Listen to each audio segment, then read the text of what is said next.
ఇప్పుడే 'my baby' cinema చూసి వస్తున్నాను. తమిళ నుంచి డబ్బింగ్ అయినటువంటి 'డిఎన్ఏ' అనేటువంటి ఒక తమిళ మాతృక యొక్క డబ్బింగ్ ఫిల్మ్ 'మై బేబీ' చాలా అద్భుతంగా ఉంది. ముఖ్యంగా చిన్న పిల్లలు, చంటి పిల్లలు కలిగినటువంటి తల్లిదండ్రులు వీళ్ళందరూ కూడా చూడాల్సినటువంటి సినిమా.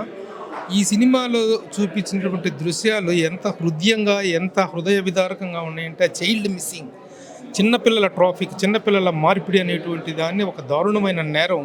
ప్రతి ఒక్కళ్ళు విన్న వాళ్ళకి, అది చూసిన వాళ్ళకి గుండెలు బద్దలైపోయేటువంటి ఒక దారుణమైనటువంటి ఒక క్రైమ్ని ఎంత అద్భుతంగా ఒక సినిమాగా రూపొందించారు అనేటువంటిది చూస్తే హృదయం కదిలిపోతుంది.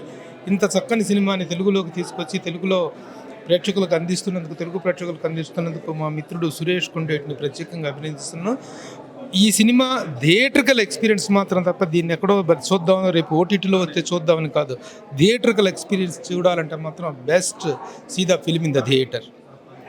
అంటే సినిమాలో నిమిషా గారి పర్ఫార్మెన్స్ కానీ, అథర్వ గారి పర్ఫార్మెన్స్ కానీ అంటే లైక్ నెయిల్డ్ అనేది చెప్పొచ్చు, చాలా బాగా చేశారు. బట్ అంటే లైక్ మీ వరకు ఎన్నో సినిమాలు చూస్తుంటారు కాబట్టి వాళ్ళిద్దరిలో ఎవరి పర్ఫార్మెన్స్ ది బెస్ట్ అనిపించింది? నిమిషా గారు అంటే లైక్ హీరోయిన్ గారు కానీ, అథర్వ గారు కానీ?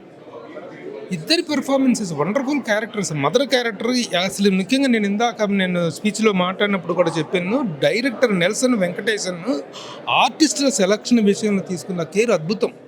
అథర్వ కానీ, ఇటు అమ్మాయి కానీ, నిమిషా కానీ వైఫ్ అండ్ హస్బెండ్గా, ఆ అమ్మాయి ఏమో ఒక చిన్న మెంటల్గా ఇదైనటువంటి అన్మెచ్యూరిటీ ఇదనమాట.